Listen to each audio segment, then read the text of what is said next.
गुज़िश्ता 2 सालों से बिजली के ज़ायद बिलों के बायस हर खास व आम परेशान है। आज से 10 साल कबल जब पाकिस्तान अंधेरों में डूबा था, हर तरफ लोड शेडिंग हो रही थी, तो बिजली का शॉर्टफॉल पूरा करने के लिए हुकूमत ने इंडिपेंडेंट पावर प्रोड्यूसर्स यानी कि IPPs के साथ मुआहदे किए और उनको कहा कि वो बिजली पैदा करके हुकूमत को दें।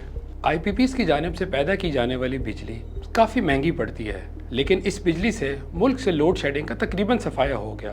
ताहम आवाम के ऊपर बिजली के बिल बोझ बन के आ गए। बिजली के भारी बिल आने की एक वजह इन IPPs को दी जाने वाली कैपेसिटी पेमेंट्स हैं। वजारत तवानाई के दस्तावेज़ के मुताबिक गुज़िश्ता 10 सालों में इन IPPs को कैपेसिटी पेमेंट्स की मद में 8,344 अरब रुपए से ज़ायद रकम अदा की गई है, जबकि इसी तरह की IPPs के साथ किए गए मुआहदों के तहत 2036 तक अरबों रुपए की रकम इन कंपनियों को देना होगी, जबकि ये अरबों रुपए की रकम आवाम से बिजली के बिलों में कैपेसिटी पेमेंट्स की मद में वसूल किए जा रहे हैं। गुज़िश्ता माली साल में कैपेसिटी पेमेंट्स की मद में इन कंपनीज को 1300 अरब जबकि रवा माली साल में 2010 अरब रुपए की अदायगी करना होगी। इस खबर की मज़ीद तफसीलात जानने के लिए वी न्यूज़ की वेबसाइट का विजिट कीजिए।